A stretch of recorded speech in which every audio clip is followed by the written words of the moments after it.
Good morning to my fellow Republicans. Yesterday was an election day in a few places, and I think every Republican and many independents in blue states are feeling optimistic about the future. As we all know, Glenn Youngkin won his race against what would have been an incumbent governor in Terry McAuliffe if Virginia didn't institute term limits.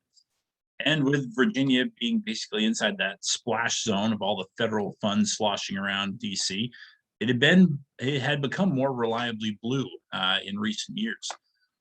But the Republicans won, and they won big. They didn't just win the governor's race; they won their lieutenant governor and the attorney general's race as well. Even though Democrats had held a 55-45 advantage in the House of Delegates going in, there's still some races that are pretty close to call, but it looks like Republicans are up right now 48-46 and are poised to pick up another 4 seats, almost reversing the advantage, and could potentially flip the control of the House of Delegates from Democrat to Republican. And in even bigger news, how many Republicans went to bed yesterday thinking they're going to wake up and hear that deep blue New Jersey had a governor's race that was too close to call? Okay?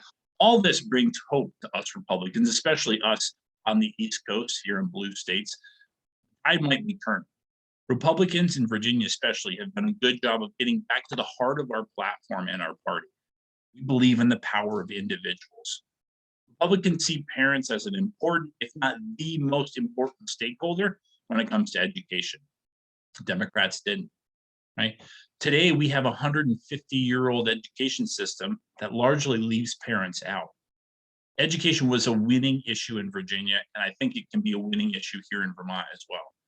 If I'm elected as your state party chair this Saturday, November 6th, I look forward to working with our current legislators and the upcoming platform committee to make sure that education reform is an important part of our party's policy goals. Democrats lost because they were stuck in the past, kept looking backwards. They gave more weight to the way things used to be, the way they've always been, and they had zero solutions on how to make education better. Or if they did offer any solutions, it's just asking for more of the same old, more money, more government, more bureaucrats, and importantly, less parent involvement. The election results from yesterday draw a clear distinction between Republicans and Democrats, and I think it's one that Vermont Republicans can get behind and move into 2022 with a big advantage. So I hope you'll continue to support me, those of you who are delegates. And again, if you're not involved in the Republican Party and you want to get involved, go to our state party website, btgop.org, click on the link to get involved, and we'll get you connected to your local town and county committee.